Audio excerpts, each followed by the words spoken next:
ভালো সময় যেমন দেখতে দেখতে পেরিয়ে যায়, ঠিক তেমনই খারাপ সময়ে ঘড়ির কাঁটা কিছুতেই এগোতে চায় না। যেই সময়ের ভিডিও ক্লিপটা এখন শেয়ার করছি সেই সময় ঘড়িতে বাজছে প্রায় 6টা মতন। দিল্লির শীতে এই সময়টা আমাদের কাছে সবথেকে প্রিয়, জাঁকিয়ে ঘুমানোর টাইম। বাইরে তখনও কুয়াশা ভর্তি, কনকনে ঠান্ডা, আর আমরা ঘরের ভেতরে প্রায় হাঁপিয়ে উঠেছি। আমাদের জামা কাপড় সব ভেজা, ইভেন এই যে প্রীতম ব্ল্যাঙ্কেটটাকে ওর গায়ের ভেতরে ঢুকিয়ে নিচ্ছে কারণ ওর গেঞ্জিটাও ভেজা। আগের দিন রাত থেকেই প্রিয়ানের শরীরটা হঠাৎ করে খারাপ হয়ে যায়, বারবার বমি হচ্ছিল, জল খেলেও শেষের দিকে জলটাও বমি হয়ে যাচ্ছিল। তো যতক্ষণে আমরা এটা রিয়েলাইজ করি যে হ্যাঁ জিনিসটা বাড়াবাড়ির দিকে এগোচ্ছে, ততক্ষণে প্রায় মধ্যরাত। আর এই বিষয়টা পুরো 10-15 বারের ওপরে যখন পেরিয়ে যায়, তখন আমরা দিকবিদিক জ্ঞানশূন্য হয়ে পড়েছিলাম। প্রায় কি করলে ভালো হবে, কি করা উচিত, কোনো কিছুই আর মাথায় কাজ করছিল না। হয়তো বাড়ির লোকজন আশেপাশে থাকলে একটা মনোবল বাড়তো এবং আমরা আরও সহজভাবে জিনিসটাকে ট্যাকেল করতে পারতাম, বাট বাড়ির থেকে এতটা দূরে আশেপাশেও সেদিন কেউ ছিল না। তো আমরা সত্যিই হয়তো নার্ভাসনেস থেকেই বিষয়টা হয়েছিল যে কি করা উচিত না উচিত সেটাই আমরা ডিসাইড করে উঠতে পারিনি। আর পরের দিনের সকালের বিষয়টা ঠিক এরকম ছিল। আমরা ডক্টরের কাছে বেরোনোর আগে সমস্ত জামাকাপড় আমাদের ভেজা, ব্ল্যাঙ্কেট ভেজা, বমি করে করে, কারণ বাচ্চাদের বমি তো আর আগে থেকে ওরা বলতে পারে না, যেখানে সেখানে বমি করছে। তো সমস্ত জামাকাপড় ধুয়ে এই যে ফ্যানের নিচে রেখে দিয়েছি, কারণ মেঘলা বাইরে এত ওয়েদার ছিল সেদিনটা যে জামাকাপড় শুকানোটাও ভীষণ কঠিন ব্যাপার হয়ে গেছিলো। তো এই ফুল স্পিডে ফ্যান এই ঠান্ডার মধ্যে চালিয়ে দিয়ে আমরা বেরিয়ে পড়েছিলাম। আর সব কিছুর থেকে ভালো জিনিস যে এই বাইরে বেরোনোর নাম শুনে এত শরীর খারাপের মধ্যেও ছেলের মুখে হাসি ফুটে উঠেছিল। সকাল থেকে বেশ কয়েকবার আমরা যে চাইল্ড স্পেশালিস্টকে এখানে দিল্লি আসার পর থেকে প্রিয়ানকে দেখাই, সেখানে খোঁজ নিয়ে এসেছে। নর্মাল দিনে 9টার সময় ডাক্তারের চেম্বার খুলে যায়, আর সেদিন বেলা 11টার সময়ও খোলেনি। তো এটা আমাদের থার্ড টাইম যে আমরা যাচ্ছি, বেরিয়ে পড়েছি যে এখানে যদি ডাক্তার না পাই তাহলে আমরা অন্য জায়গায় নিয়ে যাব। মন মেজাজ কারোরই ভালো না। যথারীতি যেখানে বাঘের ভয় সেখানেই সন্ধে হয়, কথাটা সবারই জানা, আর আমাদের ক্ষেত্রে সেদিন সেটাই ঘটেছিল। সেই 11টার পরেও দেখলাম যে ডক্টরের চেম্বার তখনও খোলেনি। তো সেখানে একটা নাম্বার দেওয়া ছিল, সেই নাম্বারে ফোন করলাম। কালকে সারাটা রাত প্রিয়ানের সাথে সাথে আমরাও জাগা, আর জাগাটা বিষয় না, বিষয়টা হলো সেই সন্ধে 8টা থেকে নিয়ে এই যে এখন 11টা বাজছে, কন্টিনিউয়াস ছেলে খালি খাচ্ছে আর বমি করছে, ওআরএসের জল খাচ্ছে তাতেও বমি করছে। মানে কি যে রাত গেছে কালকে জাস্ট বলে বেরোতে পারবো না। আমি ছোট্ট একটা ক্লিপ ফার্স্টে শেয়ার করেছিলাম যে কিভাবে ওকে নিয়ে প্রীতম একবার, আমি একবার খালি কোলের মধ্যে নিয়ে বসেছিলাম, আর যখনই ওকে শোয়ানো হচ্ছিল তখনই আবার বমি। তো জানি না কিসের থেকে কি হলো, কি খাওয়া দাওয়ার থেকে হয়েছে নাকি ডিহাইড্রেশন থেকে হয়েছে।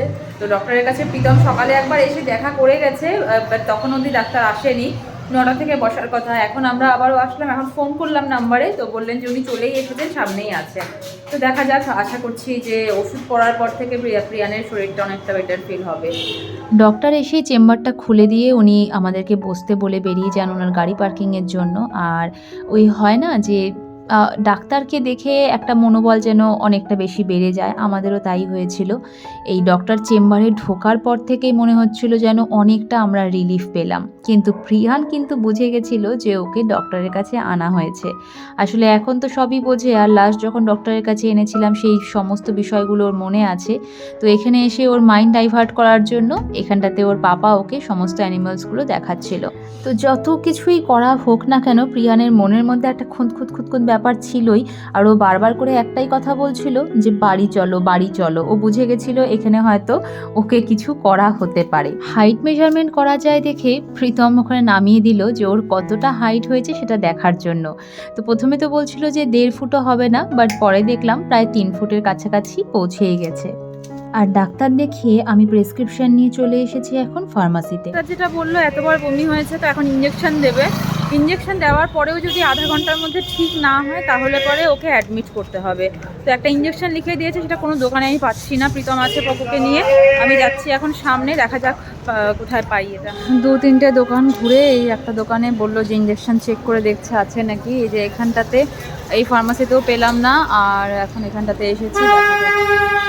তো ইঞ্জেকশন আর মেডিসিন দেওয়া হয়ে গেল, আর এখন আধা ঘন্টা ওয়েট করতে লাগবে। তারপরে খাওয়া দাওয়া করানোর পরেও যদি আবারও ভমিট হয় তাহলে পরেই অ্যাডমিট করতে হবে। দেখা যাক, আধা ঘন্টা ইঞ্জেকশন দেওয়া হয়েছে প্রিয়ানকে, আর তারপরে ওর কান্না থামানোর জন্য রাস্তায় বেরিয়ে দেখলাম ওর পছন্দের গরু। তো সেই গরু দেখেই ওর কান্নাটা থামলো, আর ততক্ষণে বাড়ি থেকে অলরেডি কল আসা শুরু হয়ে গেছিলো। প্রীতম সেটাই কথা বলছিল যে প্রিয়ান কেমন আছে। আর বাড়িতে ঢুকেই যত জামা কাপড় আরও ধোয়া হয়েছে সেগুলো নিয়ে আমি যাচ্ছি এখন ছাদে। 5 তলার উপরে আসলাম, এই প্রথম নিজে হাতে এই বাড়ির তালা খুলছি ছাদের।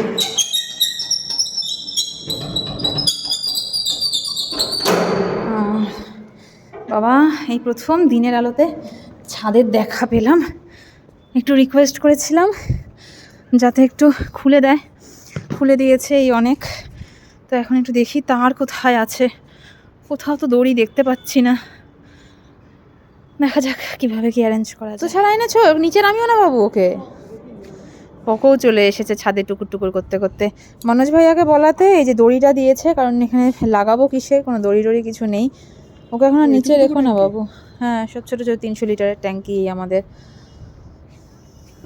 একটা ইঞ্জেকশন আর 2টো মেডিসিনের ডোজেই ছেলে আমাদের অনেকটা সুস্থ হয়ে গেছিলো। বমিটা তো বন্ধ হয়ে গেছে, বাট শুরু হয়েছিল লুজ মোশন। আর ছাদে এসে এত খুশি, কারণ এই খোলামেলা জায়গাটা তো ও পায় না, আর ওর কাছে এই জায়গাটা কিন্তু নতুন, ইভেন আমাদের কাছেও।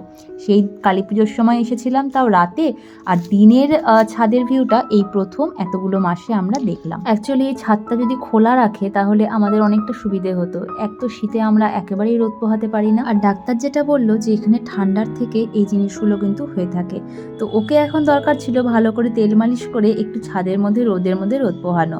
কিন্তু ওই যে অনেক রিকোয়েস্ট করে আমরা যেভাবেই হোক না কেন একটু জামা কাপড়গুলো যাতে শোকায় তার ব্যবস্থা করতে পেরেছিলাম, বাট তার বেশি আর অ্যালাউ করেনি যে ছাদে কিছুক্ষণ আমরা থাকবো। নিচে যদিও রোদ আসে, কিন্তু যেহেতু বাইরের দরজাটা খোলা থাকে অনেক রকম পলিউশনও থাকে, আর ওর এই শরীর খারাপের মধ্যে আমরা চাইনি যে ওই পলিউশনগুলো কোনোভাবেই ওকে আর এফেক্ট করুক, তাই জন্য আমরা নিচেও যেতে পারিনি। যাই হোক, এখানে অন্তত জামা কাপড়গুলো শুকিয়ে গেলে, কারণ ওর মোটা মোটা জ্যাকেট সোয়েটার যা কিছু ছিল সবই এক রাতে প্রায় ভিজিয়েই দিয়েছিল। আর যে কটা বাকি আছে সে কটা জাস্ট ওই স্ট্যান্ড বাই রাখা, সেগুলো যদি ভিজে যায় তাহলে পরে আর কোনো উপায়ই থাকবে না আমাদের। এই সব ছাদের মধ্যে মেলে দিলাম জামা কাপড়, এখন কতক্ষণে শুকাবে জানি না। আর প্রিয়ান এসে পাগলের মতন করছে, এখানে দৌড়াদৌড়ি করবে, মোজাও ভিজিয়ে নিয়েছে। গতকাল রাত থেকেই আমাদের খাওয়া দাওয়ার কথা মাথায়ও আসেনি। আজ সকালে দেখলাম খুশি তাই ব্রেকফাস্ট রেডি করেছে। ওই যে আগের দিন আমি বলেছিলাম না যে রক্তের সম্পর্কের বাইরেও আমরা একটা পরিবার পেয়েছি, তো সেই হলো ব্যাপার। দুপুরবেলায় আমি একটু খিচুড়ি করেছিলাম, কারণ প্রিয়ানকে খিচুড়িটাই খাওয়াতে বলেছিল। আর আমরা ব্যালকনিতে এসে খাচ্ছি কেন, কারণ প্রিয়ান যদি একবার খিচুড়ির সাথে পাঁপড় ভাজাটা দেখে নেয় তাহলে তখনই ও খাওয়ার জন্য জেদ করবে। আর সব থেকে ভালো লাগছিল যখন প্রিয়ানি কার্টুন দেখে একটু আগের মতন এনার্জির সাথে কিছু কিছু হাসি মজাক শুরু করেছিল। যদিও ছেলে ভেতর থেকে প্রচণ্ডই ক্লান্ত ছিল, কিন্তু বাইরে থেকে দেখে ওকে অনেকটাই স্ট্রং মনে হচ্ছিল। বাট যাই হোক, আমরাও চাই যেন ও স্ট্রংটাই থাকে, কারণ ওর এই দুরন্তপনা আমি একটা জিনিসটাই ওকে মানায়, আর আমাদেরও সেটাতেই অভ্যস্ত হয়ে গেছে। এবার সেই ছেলে যখন শান্ত হয়ে পড়েছে, কিছুক্ষণ বাদে বাদেই নেতিয়ে পড়ছে কোলের মধ্যে, ওকে বিছানায় রাখা যাচ্ছে না, তাহলেই কান্না শুরু করছে। বাবা মা হিসেবে সবারই এটা হয়, আমাদেরও সেম পরিস্থিতিটাই হয়েছিল, যেটা বলে বোঝানোর কোনো আলাদা বিষয় নেই। প্রিয়ান তো ঘুমোচ্ছে, দেখালাম প্রীতমের কোলেই। তো ছাদের থেকে এখন ফোন করলো যে ছাদের দরজা পুরোপুরি বন্ধ করে দেবে আবারও জল চালিয়ে। তো এখন কাপড় জামাগুলো নিয়ে আসবো। নিচে থাকলে মনে হয় কেমন একটা ম্যারম্যারে ওয়েদার, এই ছাদে আসলে পরে বোঝা যায় যে কত সুন্দর একটা রোদ পোহানোর মতন ওয়েদার থাকে, কিন্তু আমরা এই ঘরের মধ্যে কিছু বুঝতেই পারি না। জামা কাপড়গুলো প্রায় শুকিয়ে গেছে, ঘরে থাকলে 3 দিনেও শুকাতো না। এগুলো একটু মোটা আছে তো এগুলো শুকায়নি।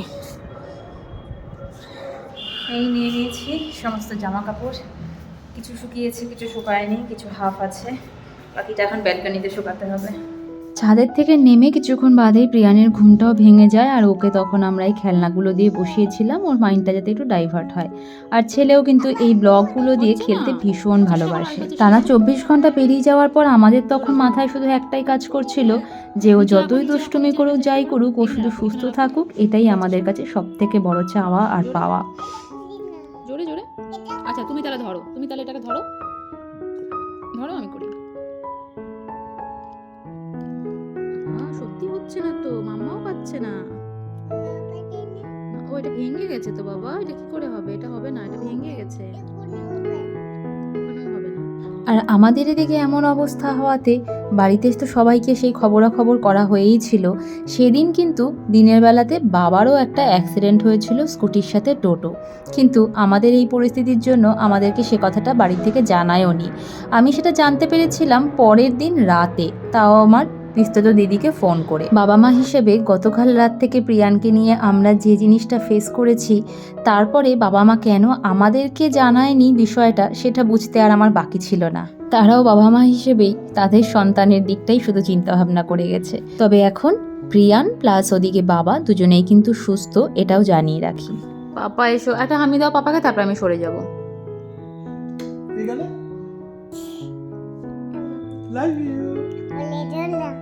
আমি সরে যাব?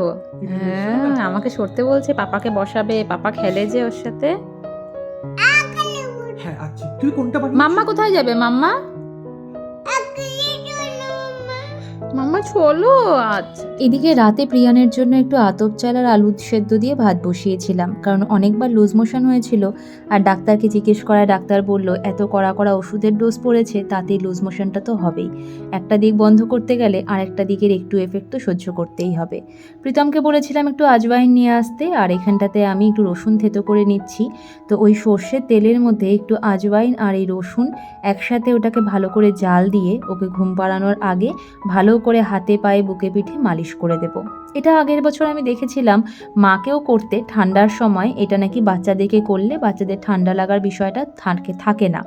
আর প্রিয়ানের তো যেহেতু ঠান্ডার থেকেই এরকম সাংঘাতিক বিষয় হয়ে গেছিলো, তো ওর জন্য তো এটা ম্যান্ডেটারি। তাও নিজেদের ক্ষেত্রে অনেক কিছুই তখন মাথা কাজ করে না। এটাও কিন্তু আমাকে সিমরানি রাত্রেবেলা ফোন করে মনে করিয়ে দিয়েছিল যে ঘুমের আগে আর ঘুমানোর পরেও যেন ওকে আমি দুবার করে এটা রাতেই মালিশ করে দিই। তো এখানে আমার তেল তো প্রায় রেডি, আর ওদিকে প্রিয়ানবাবু বসে আছে। এখন ওর সাথে এটা নিয়ে যুদ্ধ করতে হবে। কেন কথাটা বললাম নিজেরাই দেখে নিন। পোকো, পায়ের মোজা খোলো, এটা তোমার গায়ে লাগাবো। এটা গায়ে লাগাতে লাগবে, লাগাতে হবে। তোমার শরীর খারাপ না, এটা ঠিক হয়ে যাবে এটা লাগালে। আমি তেল মালিশ করে দেবো, আরাম পাবে। আরাম পাবে তো, কেন আরাম পাবে না? আরাম পাবে তো, আরামের জন্য দেবো তো এটা। আচ্ছা, ছেলের এখন সব কিছুতেই নিজের একটা ওপিনিয়ন তৈরি হয়ে গেছে। সেটা জামা কাপড় কী পরবে সেটার থেকে শুরু করে কি খাওয়া দাওয়া করবে আর ওকে কী করা হবে না করা হবে, সেটা প্রত্যেকটা বিষয় নিয়েই, শরীর ভালো থাকুক কি খারাপ থাকুক, ওর একটা ওপিনিয়ন দেওয়া খুবই দরকার।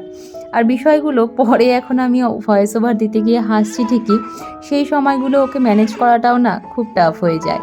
যাই হোক, যথারীতি ওকে এই মালিশটা করার পরে দেখলাম ও অনেকটা রিলিফ ফিল করছিল।